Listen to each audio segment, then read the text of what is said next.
This dog is recovering after a weekend attack that happened at the Williamson County Regional Animal Shelters. KTV's Melanie Torrey spoke to the family whose dog was attacked. And Mel, they were at the shelter looking for another dog to foster. That's right, Walt. A Georgetown family brought their Yorkie to the animal shelter to make sure she and the foster dog would be compatible. That's what the shelter recommends people do. But before meeting their potential foster, a different dog attacked the Yorkie. It's okay, baby. 7-year-old Lillie's stomach is held together with staples.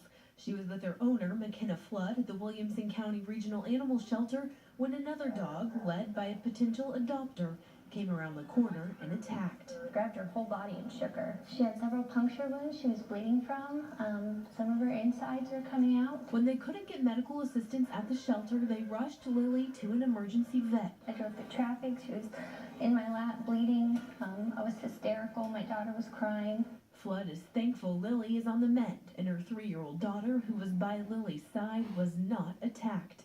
If my daughter had been attacked, we'd be having a totally different conversation. I think it was a very sad and unfortunate incident that we certainly wouldn't want to happen to anybody. In a meeting tomorrow, the shelter says they'll lay out plans to stop this from happening again. We're going to get together and have a meeting and talk about the flow of the animals as they're being shown to people. What they want and need are enclosed meeting areas.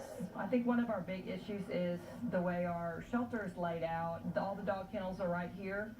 There's no inside space. There's the hallway, and then you bring the dogs out here basically to meet the person that wants to see them. And there is a plan in the works that would provide those enclosed meeting areas, but that shelter addition hasn't yet been approved by the cities in Williamson County. I'm also told the shelter is covering Lillie's medical expenses.